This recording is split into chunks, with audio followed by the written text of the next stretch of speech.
नाशिकमध्ये प्रहार संघटनेच्या वतीने चक्काजाम आंदोलन करण्यात आले। कृषी मंत्री माणिकराव कोकाटे यांचा अधिवेशनातील रम्मीचा व्हिडिओ व शेतकऱ्यांचे प्रश्न याचा निषेधार्थ प्रहार संघटनेकडून चक्काजाम आंदोलन करण्यात आले। प्रहार संघटनेकडून रस्त्यावर बसून आंदोलन करत विविध मागण्या व अधिवेशनात घडलेल्या घटनेचा निषेध करण्यात आलाय।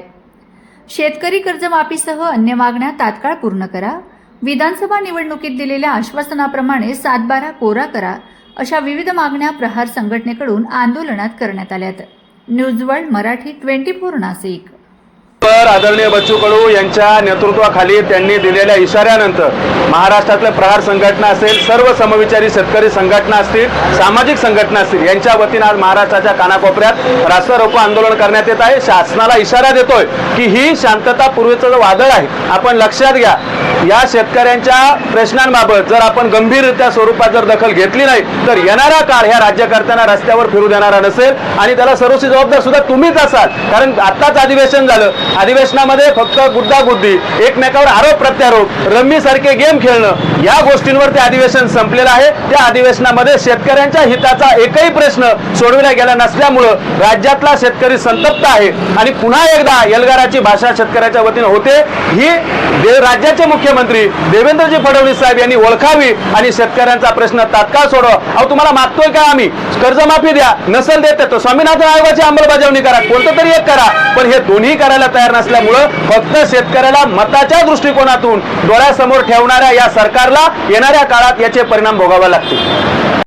निवडणुकीच्या काळामध्ये महायुतीच्या सरकारने देवेंद्र फडणवीसांनी घोषणा केली होती की तुम्ही आम्हाला मतदान करा, आम्ही शेतकऱ्यांचा 7/12 कोरा करू। बोलता बोलता 1 वर्ष होत आलं, त्याच्यावरती ते बोलत नाहीत। महाराष्ट्रामध्ये 763 शेतकऱ्यांनी गेल्या 3 महिन्यामध्ये आत्महत्या केलेल्या आहेत। याचं सर्व जबाबदारी मुख्यमंत्र्यांनी स्वीकारली पाहिजे की कोणतं मुहूर्त पाहत आहेत की अजून शेतकरी आत्महत्या करतील आणि मग ते कर्जमुक्त करणार आहेत। म्हणून प्रथमतः महायुती सरकारचा आम्ही निषेध करतो। संपूर्ण कर्जमुक्तीचा दिलेला त्यांनी आश्वासन त्वरित पाळायला पाहिजे। त्याचप्रमाणे स्वामीनाथन आयोगाच्या शिफारसी लागू केल्या पाहिजेत। यासाठी सातत्याने भूमिका घेऊन शेतकरी रस्त्यावर उतरत आहेत, बच्चू भाऊ आंदोलन करतायत, किसान सभा असेल, छावा संघटना असेल, सर्व रस्त्यावरती उतरून सातत्याने आम्ही मागणी करत आहोत। शेतकऱ्यांची अवस्था अतिशय वाईट होते आहे।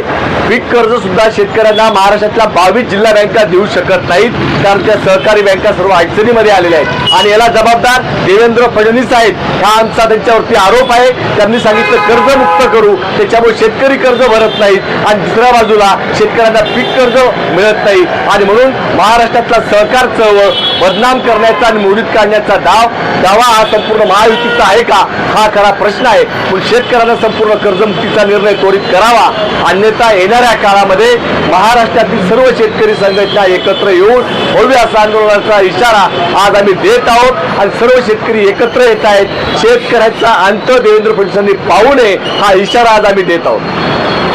माणिकराव कोकाटेंच्या विरोधातलं फक्त हे आंदोलन नाही आहे, हे शासनाच्या म्हणजे जे प्रमुख आहे शासनाचे फडणवीस साहेब आणि अजितदादांनी खऱ्या अर्थाने या नाशिक जिल्ह्यामध्ये शेतकऱ्यांना 7/12 कोरा करण्याचं आश्वासन दिलं होतं आणि भरभरून आमदार इथून नाशिक जिल्ह्याने दोन्ही नेत्यांना भाजपला आणि राष्ट्रवादीला निवडून दिलेले आहे आणि खऱ्या अर्थाने त्यांना जो विसर पडलाय शेतकऱ्यांचा 7/12 कोरा करण्याचा, याची आठवण करून देण्यासाठी माननीय बच्चू कडूंच्या नेतृत्वात त्यांनी जो आंदोलनाचा इशारा दिला होता, त्याच्यासाठी आम्ही सगळ्या सामाजिक संघटना, शेतकरी संघटनांनी आजचा एल्गार केलेला आणि रस्ता रोको केलेला आहे आणि या शासनाने खऱ्या अर्थाने हे शेतकऱ्यांचा 7/12 कोरा लवकरात लवकर केला नाही तर पुढच्या काळामध्ये अजून मागच्या 2015-16 मध्ये ज्या पद्धतीने आम्ही आंदोलन उभं केलं होतं नाशिक जिल्ह्याने शेतकऱ्यांचं, त्या पद्धतीने पुढच्या काळामध्ये आम्ही हे आंदोलन मोठं करू आणि शासनाला याचे परिणाम भोगावे लागतील।